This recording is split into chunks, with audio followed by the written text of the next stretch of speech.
Okay geng, selamat datang ke YouTube channel saya. Hari ni aku nak buat video bazar tu dekat sini.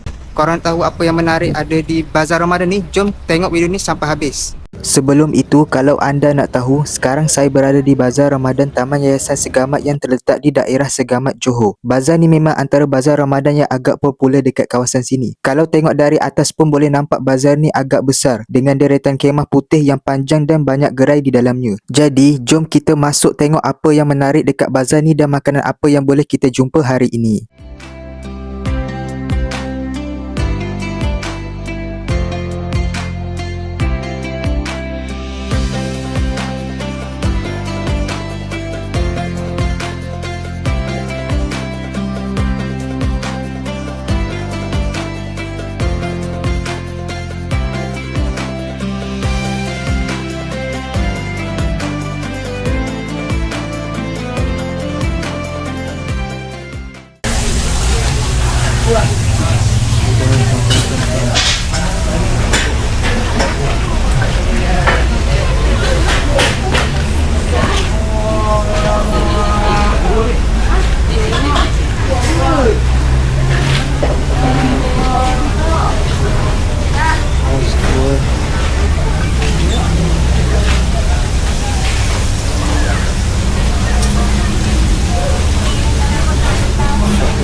Kalau anda nak tahu, dekat sini memang ada macam-macam makanan untuk juadah berbuka puasa tau. Antara makanan yang biasanya ada dekat bazar ni termasuklah ayam percik, nasi ayam, murtabak, roti john, pelbagai jenis kuih muih tradisional dan juga air balan yang memang jadi kegemaran ramai waktu bulan Ramadan.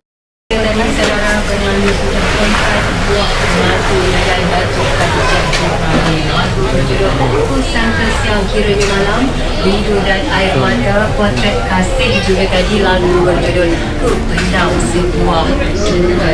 Tersebut rangkaman 1982. Suasana dekat sini memang meriah setiap petang, terutamanya bila dah dekat waktu berbuka puasa. Ramai orang datang beli makanan untuk berbuka bersama keluarga. Cuma waktu yang saya sampai sekarang ni agak awal, sebab tu tak nampak ramai lagi.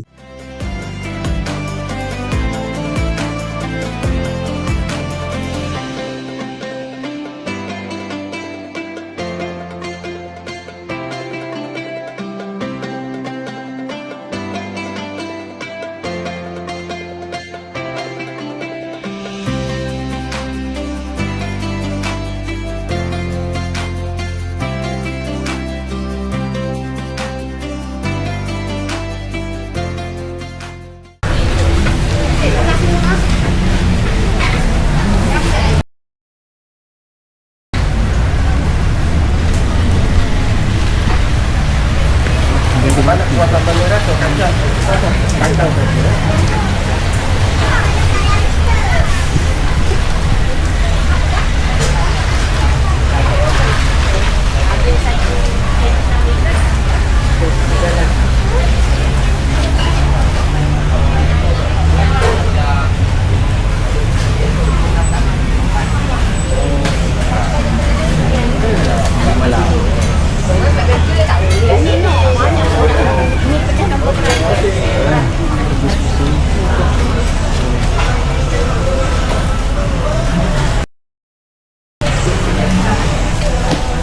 balik ni.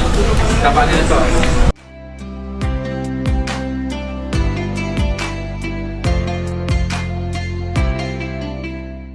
Sebelum itu saya terlupa, kalau dari segi parking pula kawasan sini agak luas, tapi biasanya waktu hampir berbuka memang cepat penuh sebab ramai yang datang serentak. Okey geng, sampai situ sahaja video jalan-jalan bazar kali ini. Nak minta maaf kalau video kali ini agak cepat sedikit sebab ketika saya shoot video ni jadi tak sempat nak rakam lama-lama dekat setiap gerai. InsyaAllah kalau ada peluang saya datang lagi ke bazar ni. Saya akan cuba buat video yang lebih panjang dan tunjuk lebih banyak makanan yang menarik. Terima kasih banyak kepada korang yang menonton video ni sampai habis dan yang sentiasa support channel ni. Jangan lupa like, share dan subscribe. Jumpa lagi dalam video yang akan datang. Assalamualaikum.